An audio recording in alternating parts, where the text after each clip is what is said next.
7번 혀가 지닌 가장 큰 위험성과 모순점은 무엇인가? 8절, 9절 혀는 능히 길들일 사람이 없나니 쉬지 아니하는 악이요 죽이는 독이 가득한 것이라. 이것으로 우리가 주 아버지를 찬송하고 또 이것으로 하나님의 형상대로 지으심을 받은 사람을 저주하나니.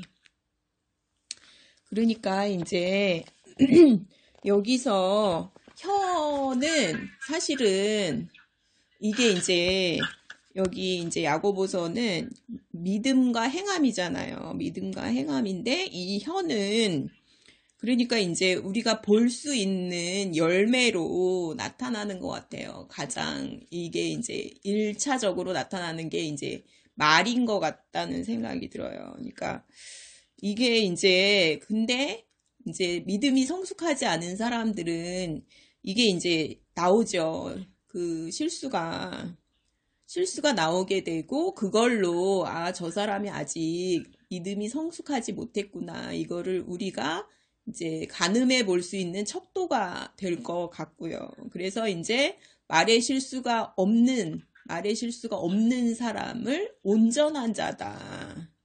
여기는 이제 말의 실수가 없는 자를 온전한 자다. 이렇게 이제 성숙한 자. 그러니까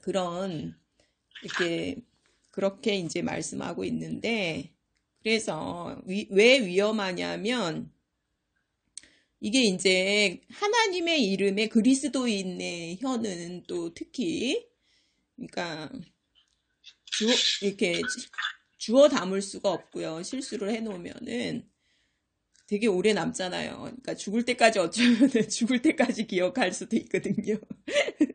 그렇게 이제 막 원수를 맺는 말이나 막 이런 거는 그러니까 하면 안 된다고 생각해요. 왜 그러냐면 이게 이제 또 그 그리스도인들 사이에서 이게 또 많다는 생각이 들어요. 근데 이게 이제 아주 영원히 기억에 남을 수도 있거든요. 그러니까 모진 말이나 뭐 원한을 맺는 말이나 이런 거는 그냥 이렇게 밖으로 내지 말고 속에 있을지언정 이게 좀 이렇게 밖으로 내놓으면 안 된다 하는 마음이 좀 들어요. 왜 그러냐면 그리스도인의 혀는 하나님의 이름에 모욕을 끼칠 수가 있기 때문에 굉장히 이제 신중해야 된다 하는 마음이 좀 들고요. 그래서 이제 또 형제들을 실족하게 할 수 있다는 생각이 들어요. 그러니까 이렇게 믿음 생활을 오래 한 분이나 뭐 이런 사람이 이제 말의 실수를 이렇게 확 하면 이제 형제들이 이렇게 그 실족하게 되는 그런 또 원인이 될 수도 있다고 생각을 하고요. 그러니까 이거저거 다 생각하고 신중하게 말을 해야 될 거라고 생각을 하고요. 일단은 이게 이제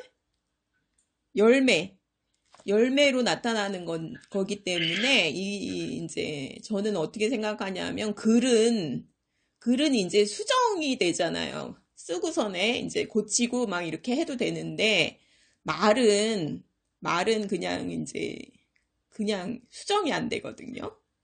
그리고 이제 어떻게 보면 그 어감이나 그 분노나 이런 게 그냥 이제 막 나오면 어감이나 막 이런 걸로 그냥 나와 버리면은 그게 오랫동안 각인이 된다고 생각을 해요. 그래서 신중해야 되고 될 수 있으면 여기도 이제 그러잖아요. 선생된 자는 또 특히 조심해야 된다. 그런 말이 있는데 이제 그렇다고 생각을 하고요. 그러니까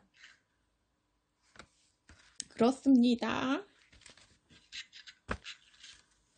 네. 말에 있어서 각자가 가장 고민스러워하는 것은 무엇인지 솔직하게 나눠보라. 이제 저는 그게 좀 이렇게 다른 사람들보다 말을 많이 하다 보니까 그게 이제 어떤 때는 그게 생각했던 것보다 빨리 나올 때가 있거든요. 그래서 이제 실수를 한 적이 있어요. 근데 바로 이제 양심의 찔림이 있을 때가 있더라고요.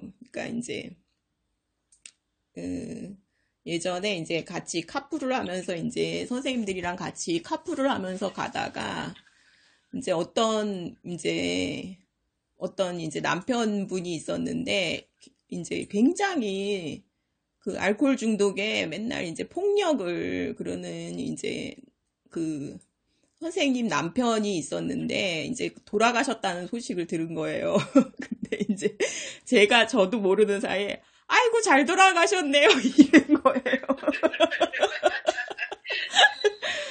근데 이제 집에 왔는데 이제 차를 타고 그렇게 이제 막 그냥 농담 삼아 막 아유 잘 돌아가셨네요 이렇게 얘기를 했는데 와서 집에 왔는데 너무 이게 찔림이 있는 거예요. 그리고 이제 그게 어떤 사람이라도 복음을 못 듣고 그냥 불쌍하잖아요.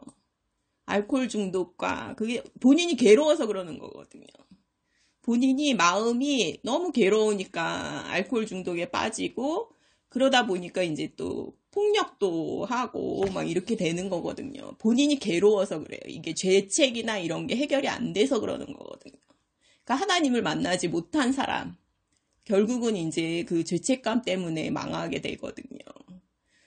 근데 이제 속에 이제 불쌍한 마음이 이제 들고, 아, 내가 참 하나님을 믿는다 그러면서 그렇게 복음을 듣지 못하고 죽은 사람을 향해서 잘 죽었다 이렇게 이제 얘기를 이게 이제 너무 찔리는 거예요. 그래가지고 제가 이제 그 다음날 이제 가가지고 카풀 하면서 다니는 선생님들한테 그거는 내가 말 실수한 거라 그러면서 그랬던 적이 있거든요.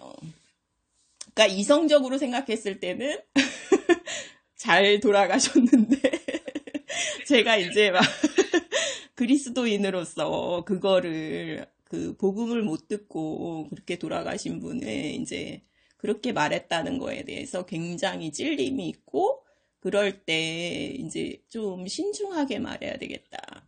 그러니까 하나님이 바로 이렇게 찔림을 주시더라고요. 그럴 때는 또 이제 바로 회복을 또 해야 된다고 생각을 해요. 실수를 할 수는 있는데 빨리 그거를 이제 회개를 안 하면은 계속 이게 찔림이 있잖아요. 그러니까 양심이 굉장히 이게 이제 중요한 것 같아요. 옛날 같으면 제가 하나님을 만나기 전에 양심으로는 전혀 찔림을 받지 않거든요.